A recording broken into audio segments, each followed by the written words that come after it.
Hello friends, hope you doing well. Today we are discussing about the hypertension. Let's we start.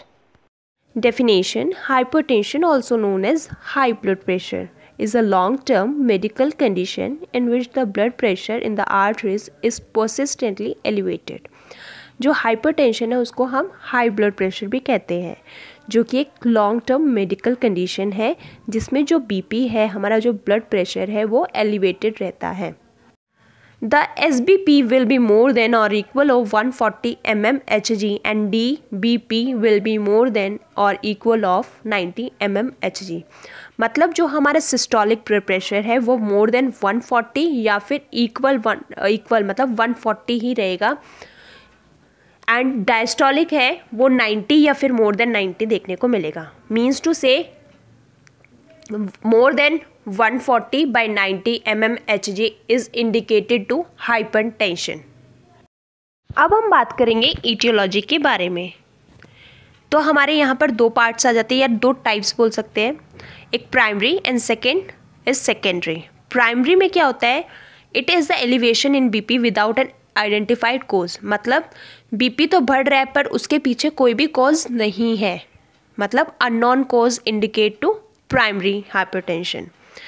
Secondary hypertension में it is the elevation in BP with an exact cause. मतलब BP बढ़ रहा है, उसके पीछे कोई ना कोई रीज़न है. This type is account for 5 to 10% of total cases. मतलब 5 से 10 केसेस हमारे सेकेंडरी हाइपरटेंशन के मिलते हैं. अब हम सेकेंडरी हाइपरटेंशन के कॉजेज़ पढ़ेंगे. तो फर्स्ट आता है कोजेनाइटल नैरोइंग ऑफ आयोटा. मतलब आयोटा में कोई भी नैरोइंग हो गई है जिसके कारण वेसोकॉन्स्ट्रिक्शन के कारण हमें हाइपरटेंशन देखने को मिल रहा है. Renal disease. Next endocrine disorder like Cushing syndrome. Next neurological disorder like brain tumour and head injury. Next sleep apnoea. Next medication like oral contraceptive pills, NSAID and cocaine. Next, cirrhosis of liver. ये सारे reasons indicate करते हैं hypertension को. Now we discuss about the risk factors of hypertension. First आता है हमारा age. Chance of CAD after 50 years of age. मतलब 50 साल के बाद चांसेस हो जाते हैं हमारे कॉर्नरी आर्टरी डिसऑर्डर की. सेकेंड, एल्कोहल, स्मोकिंग और DM मतलब diabetic mellitus. Next, excessive dietary intake of sodium. मतलब डाइट में ज़्यादा नमक ले रहा है इंसान या सोडियम ले रहा है. Next, gender.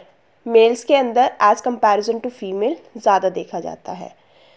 फैमिली हिस्ट्री में कि फैमिली में किसी को हाइपरटेंशन है, obesity, sedentary lifestyle and stress, ये सारे रिस्क फैक्टर इंडिकेट करते हैं हाइपरटेंशन को.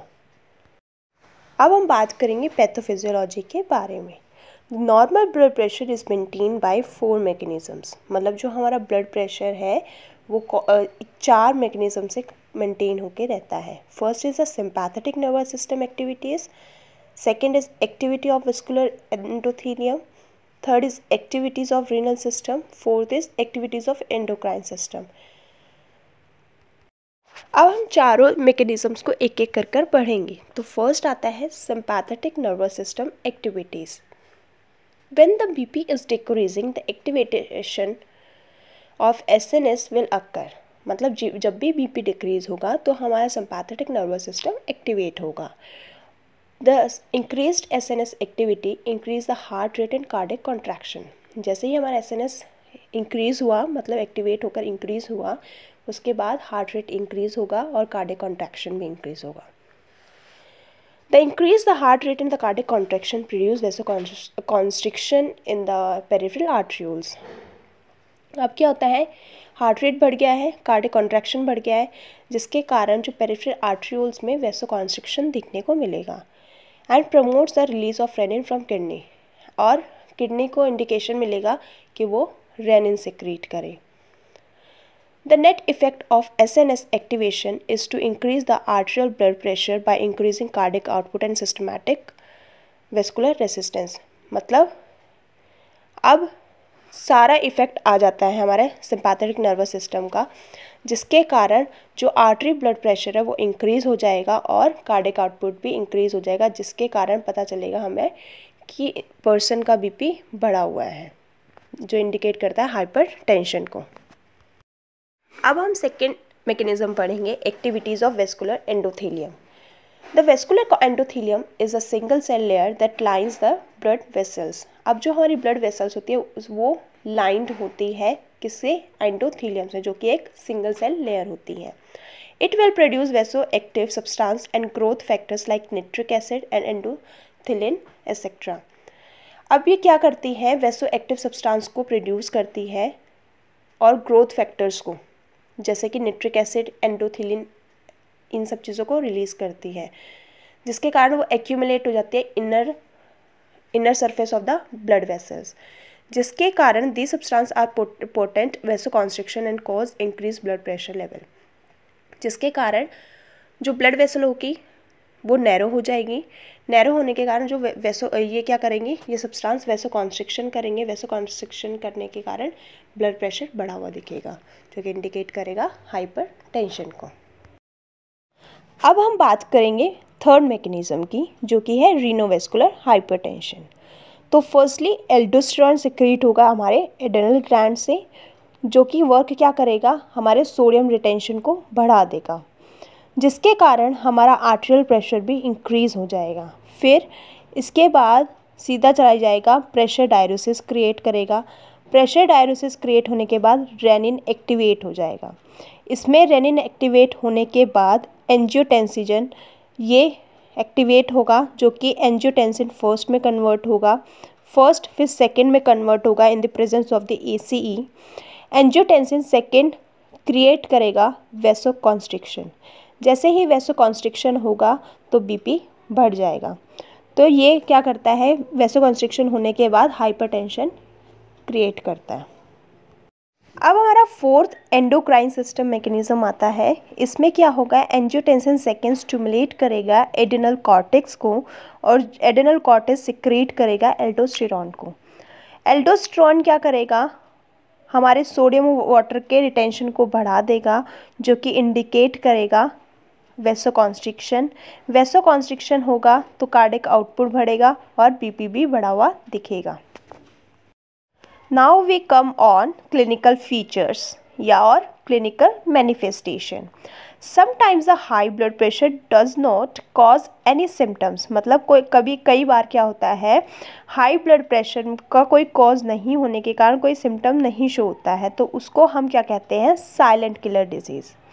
इन some patient the symptoms will develop like, कुछ पेशेंट्स में सिम्टम्स देखने को मिलते हैं, जैसे सीवियर हेडेक। सेकेंड आएगा ब्लर विज़न, कि उसको थोड़ा सा धुंधला दिखेगा। Third dizziness, fourth nausea, fifth vomiting, next fatigue, next confusion epistaxis, next chest pain रहेगा, next shortness of breath and next irregular heart beat. अब हम बात करते हैं डायग्नोस्टिक इवैल्यूएशन के बारे में। तो फर्स्टली हम करेंगे उसकी हिस्ट्री कलेक्शन, कि उसकी कोई स्मोकिंग की हिस्ट्री तो नहीं है, कि क्या सिम्टम्स शो हो रहे हैं, इस तरह से।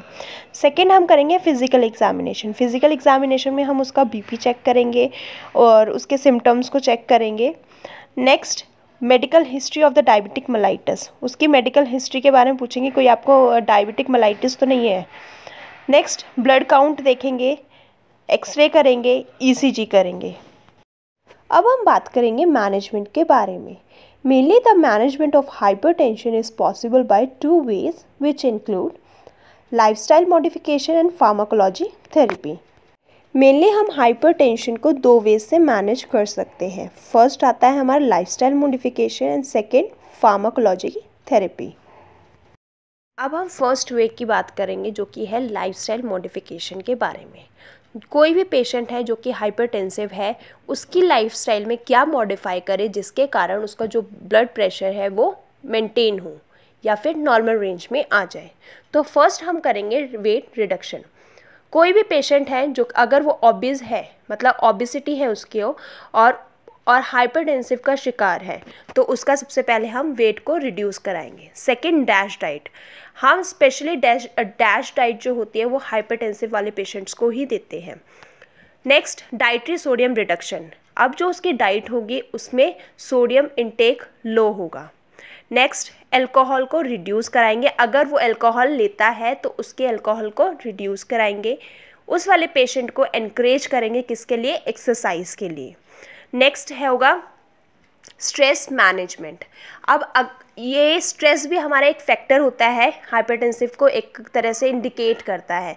तो अगर वो पेशेंट स्ट्रेस ले रहा है तो उसको भी हम मैनेज करेंगे किसकी हेल्प से? काउंसलिंग की हेल्प से। अब हम सेकेंड वेव की बात करते हैं, फार्माकोलॉजिकल थेरेपी। अब पेशेंट क्या है? हाइपरटेंसिव का पेशेंट है तो हम उसको क्या ट्रीटमेंट प्रोवाइड करेंगे? एंटी हाइपरटेंसिव ड्रग्स प्रोवाइड करेंगे, जिसमें से हमारी फर्स्ट आ जाती है डायरेटिक्स। अब डायरेटिक्स क्या करती है? जो हमारी किडनी होती है, किडनी को सिग्नल पहुंचाती है और उसमें क्या कर देती है? किडनी को बोलती है कि सोडियम का रीअब्जॉर्प्शन बंद कर दो। किसमें से? जो भी नेफ्रॉन्स के पार्ट होते हैं जैसे कि loop of Henle, DCT, ascending limb, इन सब चीज़ों में बोल देती है कि उस सोडियम के रीअब्जॉर्प्शन को इनहिबिट कर दे, स्टॉप कर दे। सोडियम का रीअब्जॉर्प्शन स्टॉप होगा जिसके कारण क्या होगा? पेशेंट का जो बीपी है वो मेंटेन हो जाएगा। अब हमारा सेकेंड पॉइंट आता है, सेकेंड जो ड्रग आती है वो होता है beta blockers. These medication reduce the workload of the heart and blood vessels and causing the heart to beat slowly and with less force. अब क्या बीटा ब्लॉकर्स क्या करते हैं? जो हमारे हार्ट का और हमारे ब्लड वेसल्स का जो वर्कलोड होता है उसको रिड्यूस कर देते हैं, जिसके कारण हमारे जो हार्ट है वो बीट किस तरह से करेगा? स्लोली करेगा और फोर्स भी कम लगेगा, जिसके कारण क्या होगा? जो हाइपरटेंशन है मतलब जो बीपी है वो मेंटेन होने लगेगा। इसमें एग्जाम्पल आ जाता है आपका एटिनालोल एंड प्रोपिनालोल। थर्ड ड्रग आती है alpha blockers. These medication causes the peripheral vasodilation of the blood vessels. अब ये अल्फा ब्लॉकर्स क्या करती है? हमारे जो पेरिफेरल वेसल्स है उनका वेसोडाइलेशन कर देती है।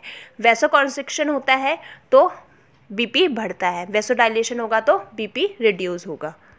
इसमें एग्जाम्पल है प्राजोसिन। अब हम नेक्स्ट ड्रग की बात करते हैं जो कि वेसोडाइलेटर्स है।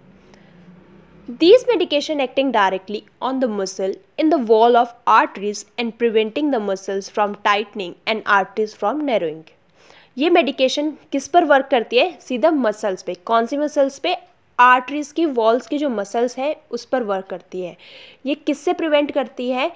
उस आर्टरीज को टाइट होने से प्लस उसको नैरोइंग होने से बचाती है। अगर जब आर्टरीज नैरोइंग ही नहीं होगी, टाइट ही नहीं होगी, तो मतलब एक तरह से वेसो कॉन्स्ट्रिक्शन नहीं होगा, तो बीपी भी मैनेज रहेगा।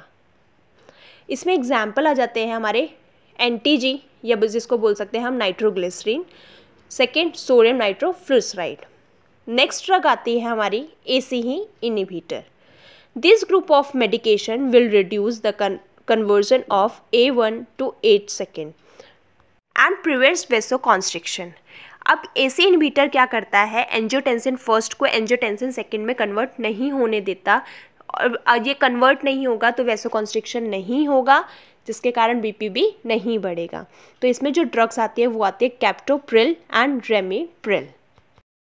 नेक्स्ट ड्रग आती है calcium channel blocker. These medicines will block the movement of extracellular calcium into the cell and causing vasodilation and decrease heart rate. अब कैल्शियम चैनल ब्लॉकर्स क्या करती है? हमारा एक्स्ट्रा सेलुलर कैल्शियम की movement है उसको ब्लॉक कर देती है, मतलब कैल्शियम को सेल के अंदर नहीं जाने देती, जिसके कारण वेसोडाइलेशन होता है और हार्ट रेट भी डिक्रीज होती है। वेसोडाइलेशन होता है जिसके कारण क्या होगा? जो हमारा पेशेंट हाइपरटेंसिव है मतलब उसका बीपी जो बढ़ा हुआ है वो नॉर्मल पे आने लगेगा, मतलब डिक्रीज होने लगेगा। For example amlodipine and verapamil. यहाँ हमारा हाइपरटेंशन ख़त्म होता है। Hope you like my video. Never forget to like, share and subscribe my channel. Thank you.